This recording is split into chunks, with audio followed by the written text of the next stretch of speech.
बिस्मिल्लाहिर्रहमानिर्रहीम। अस्सलाम वालेकुम। जमात नाहम बेटे, आज आपकी नज़्म नंबर 3 बरसात की बहारें का अयादा हम करेंगे। बेटे उम्मीद है ये आपने पहले ही याद कर लिया है और इसको लिख भी लिया होगा। इसके जो उसूल व कवायद आपको पहले काम में दिए गए हैं अभी वो आपने लिख भी लिए होंगे, फिर भी साथ साथ मैं बता देती हूँ। इसका अयादा करवाने का बेटे ये मकसद है कि अभी जब आपकी असेसमेंट होगी, जब आपका जायज़ा टेस्ट होगा, तो जो अयादे वाले सबक शामिल हैं वो भी टेस्ट में शामिल होंगे। इसीलिए मैं इसका अयादा एक दफ़ा करवा रही हूँ ताकि आप इस पर एक दफ़ा नज़रसानी कर लें, इसको अच्छे तरीके से तैयार करें, क्योंकि जो निसाब आपको अयादे के लिए भी दिया गया है वो आपकी असेसमेंट्स उनकी ली जाएंगी, उनका जायज़ा टेस्ट लिया जाएगा और उनके निसाब में अच्छे तरीके से याद करें। ये देखिए बेटे, मैं एक दफ़ा आपको इसके अयादे में नज़ीर अकबर आबादी का अहवाल दिखा रही हूँ, इसको देख लें। ये उम्मीद है इंशाल्लाह आपने पहले इसको याद कर लिया है। ये देख लें, ये आपके सामने कुछ हाशिए मैंने लगा दिए हैं, इनको अच्छे तरीके से आप तैयार करें। ये आपका मरूज़ी भी बनेंगे और आपके मुख्तसर सवालात भी बनेंगे। ठीक है बेटा, आगे देखें। अयादे में मैं आपको सबक दिखा रही हूँ नज़ीर अकबर आबादी की में बरसात की बहारें। ये आपके अशार हैं। ठीक है बेटा, तदरीसी मकासद आपके सामने एक दफ़ा पढ़ देती हूँ। कहते हैं, तलबा को नज़मिया शायरी में मंज़र निगारी के असलूब से आगाह करना। मतलब ये जो नज़्म है बेटे बरसात की बहारें, ये असल में एक मंज़र निगारी है, यानी इसमें बरसात के मौसम का जो मंज़र है, जो बारिश के अहवाल हैं, जिस तरीके जब बरसात आती है तो क्या क्या होता है, वो सारी खसूसियात जो हैं वो बयान की गई हैं। यानी वो आपको बताना ये चाहते हैं कि जो नज़्म बरसात की बहारें हैं वो एक मंज़र निगारी है। नंबर 2 पे देखिए, कहते हैं नज़ीर अकबर आबादी के असलूब बयान से रोशनास कराना। असलूब बयान यानी वो किस तरह की शायरी करते हैं, उनके अल्फाज किस तरह के होते हैं, वो किस तरह के मौजू चुनते हैं, ये सारी बातें बच्चों को बताना। नंबर 3 पे वो कहते हैं उर्दू नज़म के इर्तका यानी आगाज़ में नज़ीर अकबर आबादी के किरदार से मुतारिफ़ करवाना। यानी जब उर्दू नज़म जो है वो शुरू हुई तो नज़ीर अकबर आबादी ने किस तरह की शायरी की। कहते हैं तलबा को मुखम्मस की हैयत से का तारुफ़ करवाना। बेटे मुखम्मस आपको पता है ना कि जो 2 लाइनों वाला होता है उसे हम क्या कहते हैं, शेर। जो 3 लाइनों वाला होता है उसे हम कहते हैं तरवी या मुसल्लस। जो 4 लाइनों वाला होता है वो बंद होता है या रुबाई, और जो 5 लाइनों वाला शेर होता है उसे हम क्या कहते हैं, मुखम्मस।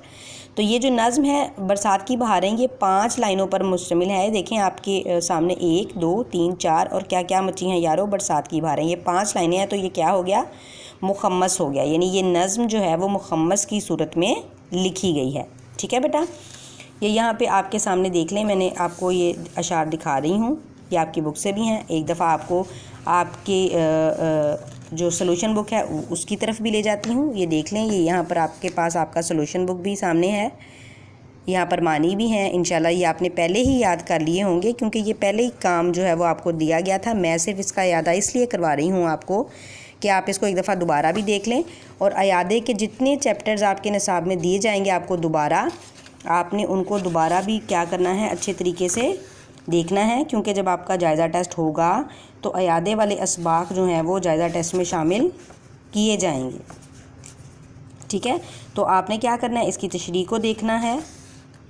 इसकी तशरीह के साथ साथ आपने इसके जो मश्क है उसको देखना है, जो इसका ख़ुलासा है उसको देखना है, और ख़ुलासे के बाद आपने इसके जो जायज़े वाले शेर हैं वो देखना है, जो इसके हवाले वाले शेर हैं वो देखने हैं। ये देख लें, मैं आपको एक दफ़ा इसका स्क्रीनशॉट जो है वो दिखाती भी जा रही हूँ साथ साथ, ताकि आप इसको अच्छे तरीके से तैयार कर लो।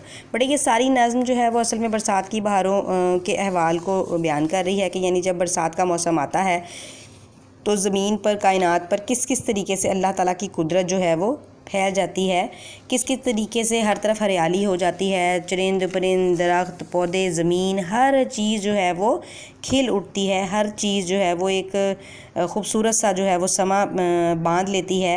हर चीज़ जो है वो एक अल्लाह ताला की कुदरत, अल्लाह ताला की कायनात को जो है वो बयान कर रही होती है, और उसके साथ साथ हर तरफ जो है वो बरसात की रौनकें जो हैं वो दिखाई देती हैं, और अल्लाह ताला हर तरफ जो है वो हमें दिखाई देता है।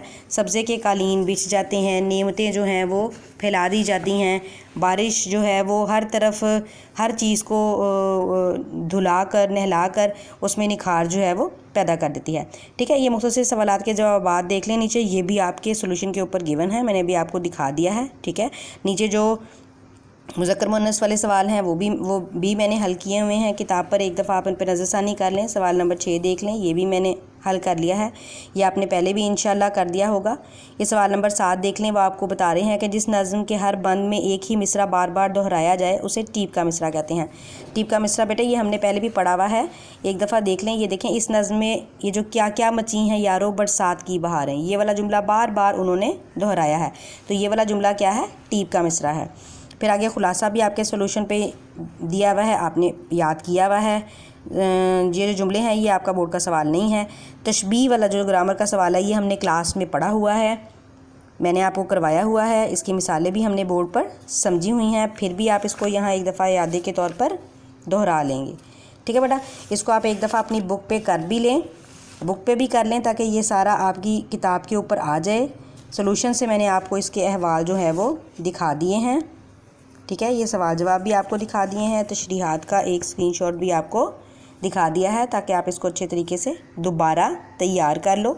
और दोबारा तैयार करवाने का, इसको दिखाने का मकसद यही है कि जो भी असबाक आपको इयादे के तौर पर आपके निसाब में लिखे जाएंगे वो आपके पेपर का पार्ट भी होंगे और आपके उस हफ्ते के जायज़ा टेस्ट का हिस्सा भी होंगे।